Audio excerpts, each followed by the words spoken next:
जीवन की सबसे बड़ी सीख देने वाली कहानी। दोस्तों, यह कहानी बहुत ही रोचक है। इस कहानी को ध्यान से सुनिए। आज मैं आपके लिए एक ऐसी कहानी बताने जा रहा हूँ जिसे पढ़कर आपको जीवन की सबसे बड़ी सीख मिलेगी। तो आइए पढ़ते हैं एक बच्चे की कहानी। एक समय की बात है। एक जंगल में सेब का एक पेड़ था। एक बच्चा रोज उस पेड़ पर खेलने आया करता था। वह कभी पेड़ की डाली से लटकता, कभी फल तोड़ता, कभी उछल कूद करता था। सेब का पेड़ भी उस बच्चे से काफी खुश रहता था। कई साल इस तरह बीत गए। अचानक एक दिन बच्चा कहीं चला गया और फिर लौट के नहीं आया। पेड़ ने उसका काफी इंतजार किया पर वह नहीं आया। अब तो पेड़ उदास हो गया था। काफी साल बाद वह बच्चा फिर से पेड़ के पास आया, पर वह अब कुछ बड़ा हो गया था। पेड़ उसे देखकर काफी खुश हुआ और उसे अपने साथ खेलने के लिए कहा। पर बच्चा उदास होते हुए बोला कि अब वह बड़ा हो गया है, अब वह उसके साथ नहीं खेल सकता।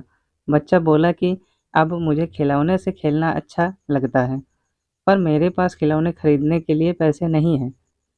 पेड़ बोला, उदास न हो तुम, मेरे फल तोड़ लो और उन्हें बेचकर खिलौने खरीद लो। बच्चा खुशी खुशी फल सेब तोड़ के ले गया और वह फिर बहुत दिनों तक वापस नहीं आया। पेड़ बहुत दुखी हुआ। अचानक बहुत दिनों बाद बच्चा, जो अब जवान हो गया था, वापस आया। पेड़ बहुत खुश हुआ और उसे अपने साथ खेलने के लिए कहा। पर लड़के ने कहा कि वह पेड़ के साथ नहीं खेल सकता। अब मुझे कुछ पैसे चाहिए, क्योंकि मुझे अपने बच्चों के लिए घर बनाना है। पेड़ बोला, मेरी शाखाएं बहुत मजबूत हैं, तुम इन्हें काट कर ले जाओ और अपना घर बना लो। अब लड़के ने खुशी खुशी सारी शाखाएं काट डाली और लेकर चला गया। उस समय पेड़ उसे देखकर बहुत खुश हुआ, लेकिन वह फिर कभी वापस नहीं आया और फिर से वह पेड़ अकेला और उदास हो गया था। अंत में वह काफी दिनों बाद थका हुआ वह आया। तभी पेड़ उदास होते हुए बोला कि अब मेरे पास न फल है और न ही लकड़ी। अब मैं तुम्हारी मदद भी नहीं कर सकता। बूढ़ा बोला कि अब उसे कोई सहायता नहीं चाहिए, बस एक जगह चाहिए जहाँ वह बाकी ज़िंदगी आराम से गुजार सके। पेड़ ने उसे अपनी जड़ों में पनाह दी और बूढ़ा हमेशा वहीं रहने लगा। यही कहानी आज हम सबकी भी है। मित्रों, इसी पेड़ की तरह हमारे माता पिता भी होते हैं। जब हम छोटे होते हैं तो उनके साथ खेलकर बड़े होते हैं और बड़े होकर उन्हें छोड़कर चले जाते हैं, और तभी वापस आते हैं जब हमें कोई ज़रूरत होती है। धीरे धीरे ऐसे ही जीवन बीत जाता है।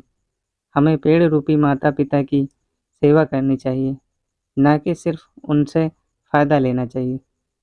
इस कहानी में हम यही दिखाते हैं कि उस पेड़ के लिए वह बच्चा बहुत महत्वपूर्ण था और वह बच्चा बार बार ज़रूरत के अनुसार उस सेब के पेड़ का उपयोग करता था।